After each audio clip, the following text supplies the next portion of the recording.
Sejarah Tiongkok adalah salah satu sejarah kebudayaan tertua di dunia dari penemuan arkeologi dan antropologi. Daerah Tiongkok telah didiami oleh manusia purba sejak 1,7 juta tahun yang lalu. Peradaban Tiongkok berawal dari berbagai negara kota di sepanjang lembah Sungai Kuning pada zaman Neolitikum. Sejarah tertulis Tiongkok dimulai sejak dinasti Shang, cangkang kura-kura dengan aksara Tionghoa kuno yang berasal dari dinasti Shang memiliki penanggalan radiokarbon hingga 1500 SM. Budaya, sastra, dan filsafat Tiongkok berkembang pada zaman dinasti Zhou yang melanjutkan dinasti Shang. Dinasti ini merupakan dinasti yang paling lama berkuasa dan pada zaman dinasti inilah aksara Tionghoa modern mulai berkembang. Dinasti pertama yang diceritakan dalam catatan sejarah seperti catatan sejarah agung dan sejarah bambu. Dinasti ini didirikan oleh Yu yang Agung. Sebagian besar arkeolog sekarang menghubungkan dinasti Xia dengan hasil-hasil ekskavasi di Erlitou, Provinsi Henan, yang berupa temuan perunggu leburan dari sekitar tahun 2000 sebelum Masehi. Beragam tanda-tanda yang terdapat pada tembikar dan kulit kerang yang ditemukan pada periode ini diduga adalah bentuk pendahuluan dari aksara Tionghoa modern. Dinasti Zhou. Zaman dinasti Zhou ditandai dengan kemajuan kreativitas intelektual. Para pemikir Cina zaman Zhou tersebut antara lain Konfusius yang mengembangkan Konfusianisme, Lao Tse yang mengembangkan Taoisme, Han Peisu dan Li Su yang mengembangkan ajaran legalisme, Moti atau Mozu yang mengembangkan monisme, kaum Sofis yang mengembangkan sofisme, serta individualisme. Dinasti Qin. Dinasti Qin berhasil menyatukan Tiongkok yang terpecah menjadi beberapa kerajaan pada periode negara perang melalui serangkaian penaklukan terhadap kerajaan-kerajaan lain. Dengan penaklukan terakhir adalah terhadap kerajaan Qi pada sekitar tahun 221 sebelum Masehi. Qin Shi Huang dinobatkan menjadi kaisar pertama Tiongkok bersatu pada tahun tersebut.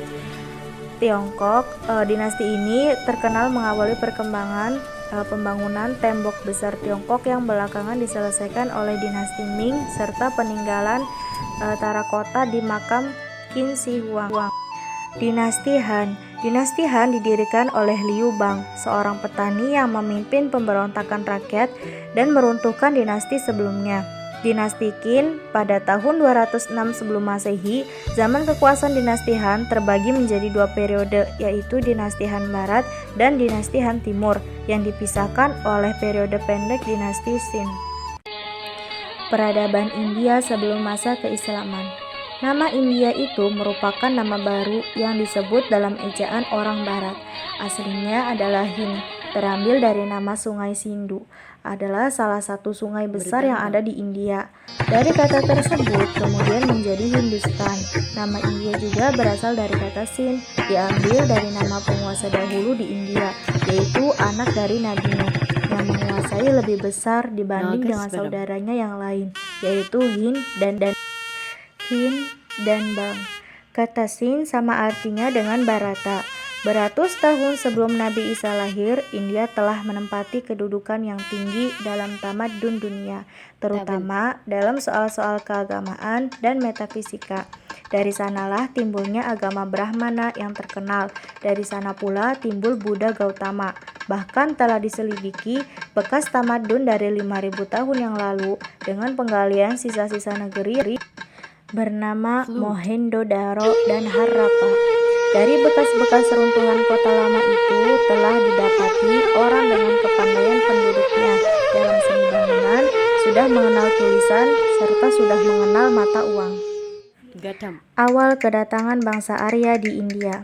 Pengaruh yang dihasilkan oleh bangsa Arya yang mungkin meliputi peradaban, agama, budaya, seni, dan lain sebagainya. Peradaban dan budaya Arya di India, Indo-Arya, tidak akan pernah lepas dari pembahasan agama Hindu dan perkembangannya.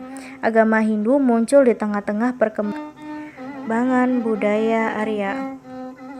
Nama Arya berarti bangsawan atau tuan yang terdapat dalam bahasa Persia dan India. Perpindahan bangsa Arya di India terjadi bertahap-tahap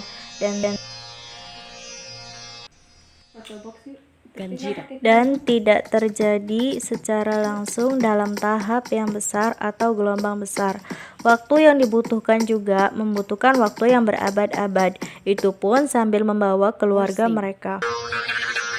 Pengaruh bangsa Arya.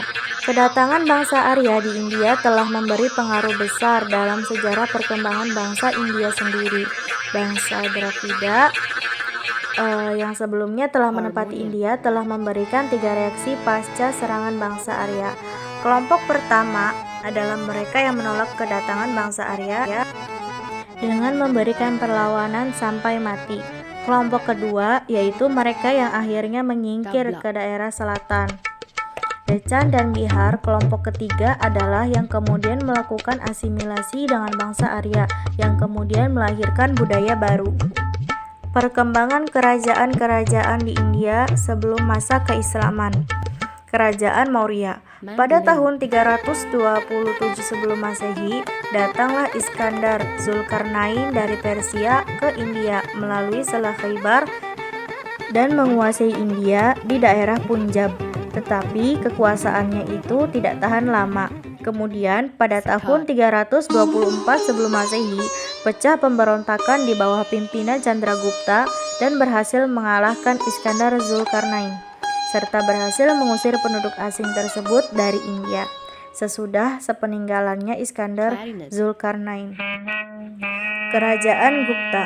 Chandragupta I membangun kerajaan ini berpusat di Sungai Gangga. Berlainan dengan Asoka, Chandragupta I ini beragama Hindu, tetapi agama Buddha tetap berkembang dengan suburnya. Zaman Gupta dalam sejarah India ini dipandang sebagai zaman yang paling gemilang atau disebut juga dengan zaman keemasan. Puncak kemegahan kerajaan Kerajaan Chandragupta dicapai pada masa pemerintahan Raja Samudragupta, anak Chandragupta I. Kerajaan Andhra atau Bengala. Kerajaan Andhra didiami oleh bangsa Dravida. Letaknya di pantai Teluk Benggala di antara muara sungai Govadri dan Krishna. Di waktu pemerintahan Raja Asoka, kerajaan itu ditaklukkan dan diharuskan membayar upeti. Tetapi kerajaan itu kemudian hari bertambah kuat, sehingga seseorang dari antara raja-rajanya dapat menduduki kerajaan Maurya. Kerajaan Parthi atau kerajaan yang di India Barat. Sebagai telah diuraikannya tadi, sisa kerajaan Iskandar Zulkarnain masih terdapat di Persia pada waktu itu, yaitu bernama Kerajaan Baktria. Penduduknya kebanyakan orang pengembara yang suka berpindah-pindah tempat untuk mengembangkan ternaknya. Bangsa itu selalu hendak memasuki India, lebih-lebih setelah mereka didesak oleh bangsa lain yang datang dari sebelah utara. Kerajaan Baktria pada akhirnya ditaklukkan oleh bangsa Parthi yang kemudian terus merebut daerah Sungai Indus di India Barat. Di zaman ini terjadilah perpindahan bangsa-bangsa Asia Tengah ke India. Kerajaan Kusan atau yang berada di India Utara.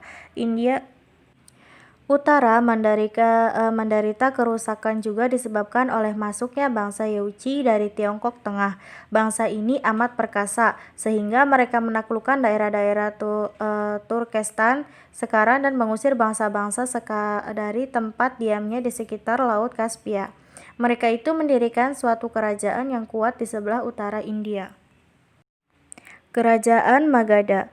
Pada masa kerajaan Magadha terdapat beberapa dinasti yang bergiliran memegang tumpuk kepemimpinan di India atau Magadha. Yang diantaranya yang pertama ada dinasti Sisunaga, ada dinasti Nanda, dinasti Maurya. Pada dinasti Maurya ini merupakan dinasti yang mampu membawa India pada masa kejayaannya. Chandragupta naik tahta dari hasil kudeta yang dia pimpin dari kekuasaan dinasti Nanda. Hal penting yang patut dicatat pada masa Chandragupta adalah persinggungan India dengan bangsa asing. Tepatnya Kekaisaran Macedonia yang dipimpin oleh pemimpin agung Alexander the Great atau Iskandar Zulkarnain. Dol